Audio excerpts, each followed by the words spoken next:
आइए आज आपको एक कहानी सुनाता। एक बार एक नेत्रहीन व्यक्ति गया मंदिर ईश्वर के दर्शन प्राप्त करने। अब जब वहां उपस्थित लोगों को यह ज्ञात हुआ कि यह व्यक्ति नेत्रहीन है, तो कुछ लोगों ने उसका उपहास उड़ाना प्रारंभ कर दिया। वो जिसकी स्वयं की दृष्टि ही नहीं, क्या करने आया होगा यहाँ? कदाचित ईश्वर से शिकायत करने आया होगा कि क्यों आपने मुझसे मेरी दृष्टि छीन ली। किंतु इन सभी बातों से उस नेत्रहीन व्यक्ति ने स्वयं को पीड़ित नहीं होने दिया। वो मुस्कुराया और उसने केवल एक बात कही, माना कि मेरे भाग्य ने मुझसे मेरी दृष्टि छीन ली, किंतु मैं अभागा नहीं, क्योंकि मेरा ईश्वर वो मुझे देख सकता है।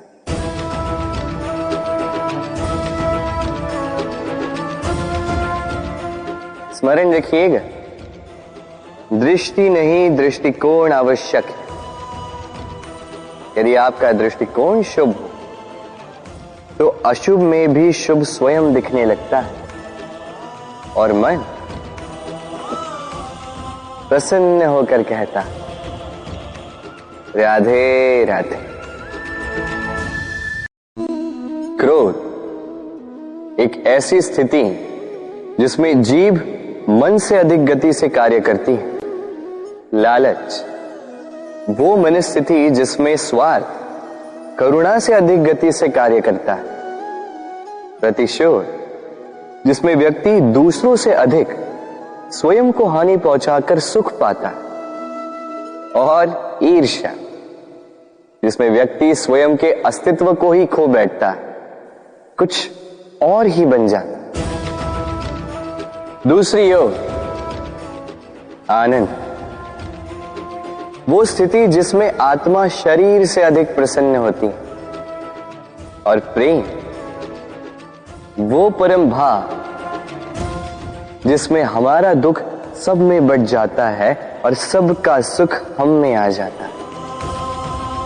तो आपको क्रोध, ईर्ष्या, लालच और प्रतिशोध में रहना है या आनंद में रहकर प्रेम से ये जीवन व्यतीत करना है? निर्णय आपका है, क्योंकि मैं तो अपना निर्णय कब का ले चुका। राधे राधे। यदि जांचने जाओ तो ऐसा कोई रत्न नहीं जिसमें कोई खोट ना, किंतु यदि मन में बसा तो प्रत्येक रत्न हमारे लिए सर्वश्रेष्ठ। यदि परखने जाओ तो संसार में ऐसा कोई जीव नहीं जो सर्व से अधिक विषैला, किंतु यदि मानो तो ऐसा कोई जीव भी नहीं जो सर्व से अधिक सरल हो, जो केवल अपने पथ पर चलता है, जानकर किसी को हानि नहीं पहुंचाता। उसी प्रकार मनुष्य, यदि मनुष्य को परखने जाओगे तो वो गुणवान नहीं लगेगा, किंतु यदि मानो तो प्रत्येक मनुष्य में कोई न कोई विशेष गुण होता ही। बस बात आती है आपके दृष्टिकोण। इसलिए अपने जीवन में मनुष्य को परखने में समय नष्ट ना करें। मनुष्य कोई वस्तु तो नहीं, मनुष्य आत्माधारी जीव है जो कदाचित आपके व्यवहार से बदल भी जाएंगे, पराये भी आपको अपना मानकर गले लग जाए। बस प्रेम भाव को ऊपर है।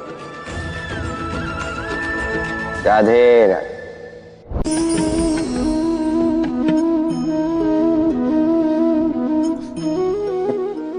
इस पात्र का महत्व हमारे जीवन में हम भली भांति जानते हैं। गर्मी की ऋतु में ये हमारी प्यास बुझाता है, शीतल जल को जैसे अमृत बनाकर हम तक सौंपता है। किंतु इस पात्र को बनाया कैसे जाता है? क्या इस प्रक्रिया के विषय में आपको ज्ञात है?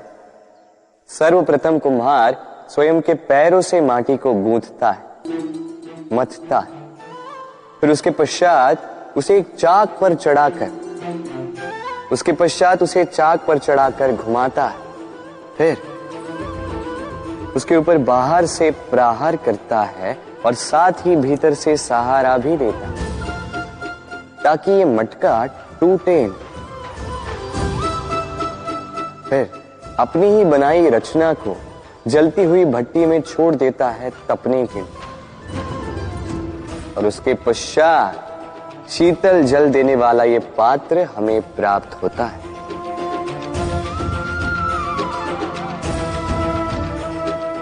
एक सर्वश्रेष्ठ गुरु भी यही करता है। सर्वप्रथम हमारे मन में छिपे संभावनाओं को निकालने के लिए हमें मथता है, फिर कठोरता से हमें आकार देता, उसी के साथ हमें सहारा भी देता है, और फिर उसके पश्चात परीक्षा की अग्नि में उस भट्टी में छोड़ देता है जलने के लिए, और तब जाके हमारा अस्तित्व बनता है। इसलिए यदि आपके गुरु कठोर हो तो उनसे कुपित ना हुई, उनसे क्रोधित ना हुई, क्योंकि वही वो कुम्हार है जो आपके जीवन के पात्र को एक सुंदर सा आकार देंगे। राधे राधे। जीवन में जैसे जैसे आप आगे बढ़ते हैं वैसे आप कई लोगों से मिलते हैं। उनमें से कुछ आपका उत्साह बढ़ाते हैं, कुछ आपको शक्ति देते हैं, कुछ हताश हो जाते हैं, तो कुछ आपके ऊपर पत्थर भी फेंकने लगते हैं। ऐसे में हम में से अधिकतर लोग क्या करते हैं? दूसरों के कर्मों के कारण स्वयं विचलित हो जाते हैं, क्रोधित हो जाते हैं उन पर, उनसे लड़ते हैं, उन्हें कोसते हैं, प्रतिशोध की भावना लेकर उन्हीं के फेंके हुए पत्थर पुनः उन्हीं के पास फेंकने का प्रयास करते हैं। किंतु इससे होता क्या? यह है आपका लक्ष्य, यह है आपकी राह। अब इन सारी बातों के कारण आप यहीं रुककर इनका सामना करने लगते हैं। इसमें सफलता तो प्राप्त हुई, किंतु आपको नहीं। उन लोगों को जिन्होंने आपको रोकने की मंशा से आपके ऊपर पत्थर फेंकना प्रारंभ किया था, यदि उसके बदले उन पत्थरों को इकट्ठा करके आप अपना एक घर बना लें, तो आप पर पत्थर फेंकने वालों की संख्या धीरे धीरे कम होती जाएगी। आप भी अविचल होकर अपने लक्ष्य की ओर आगे बढ़ पाएंगे। तो आलोचना से लड़कर स्वयं का समय व्यर्थ करना चाहते हैं या अपनी लक्ष्य की ओर अपना ध्यान केंद्रित करना चाहते हैं? निर्णय आपका है। राधे राधे। जीवन में सभी आगे बढ़ना चाहते हैं, अपने लक्ष्य को प्राप्त करना चाहते हैं, सफलता पाना चाहते हैं, किंतु सभी ये नहीं कर पाते। फिर जुड़ जाते हैं उस प्रयास में कि ढूंढ ले वो कारण जिसके कारण ये असफल हुए। अब उसमें भी अधिकतर लोग गलत चयन कर जाते हैं। अब यदि इस बात को मैं आपको विस्तार में समझाऊं तो बात कुछ यूं है कि यदि मेरे दांतों में पीड़ा है तो पेट दर्द का काढ़ा पीने से कुछ नहीं होगा। यदि नींव में समस्या है तो मैं शिखर को कितना भी सजा लूं, भवन तो गिरेगा। यदि हम जीवन में आगे नहीं बढ़ पा रहे हैं तो कारण हमारे पांव की मोच नहीं, हमारी छोटी सोच है। यदि हम अपना भाग्य, अपना भविष्य नहीं लिख पा रहे हैं तो इसका कारण टूटी हुई कलम नहीं, औरों से जलन। यदि महान कार्य करने के पश्चात भी यश प्राप्त नहीं हो पा रहा तो इसका कारण तन का आलस नहीं, मन का लालच है। इसलिए सर्वप्रथम अपनी असफलता का कारण उचित प्रकार से समझें और फिर उचित प्रकार से उस दिशा में प्रस्थान करें। आपको सफलता अवश्य प्राप्त होगी, कोई आपको रोक नहीं पाएगा। बस प्रेम से कहते रहो राधे राधे।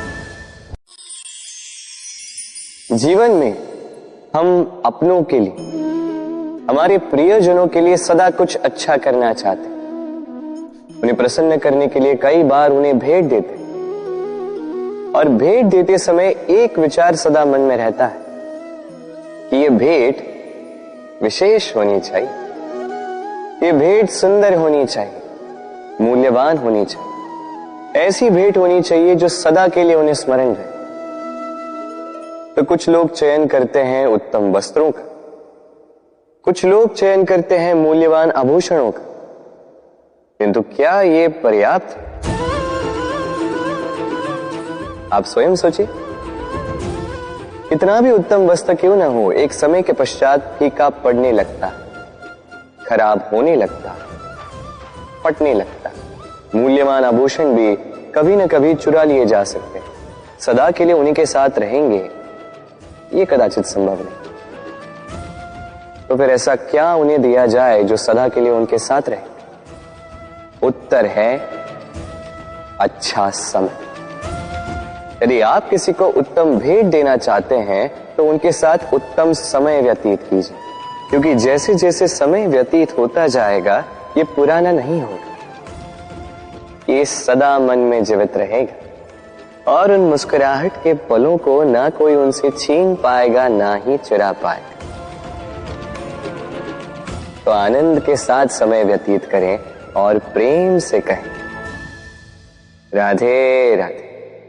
जीवन में कभी कभी आपने क्या पा लिया, उससे भी अधिक महत्वपूर्ण यह है कि आपने क्या त्याग दिया। किंतु किन किन बातों से सावधान रहा जाए, ध्यान से सुनिएगा। जीवन में जब भी आप अपना लक्ष्य चुनो तो भ्रम से सावधान रहिए, क्योंकि वो आपके लक्ष्य को भटका देगा। जब यात्रा करो तो आलस्य से सावधान रहिएगा, क्योंकि वो आपको आपकी यात्रा पूर्ण करने देगा नहीं। जब भी न्याय करो तो मित्रों से सावधान रहिएगा, क्योंकि वो आपकी न्याय करने की शक्ति को दुर्बल बना देता। जब भी सफलता प्राप्त करो घमंड से सावधान रहिएगा, क्योंकि वो आपकी सफलता को अधिक समय के लिए आपके पास टिकने देगा नहीं। और जब भी प्रेम करो स्वयं से सावधान रहिएगा, क्योंकि मैं आपको कभी हम बनने नहीं देगा। राधे।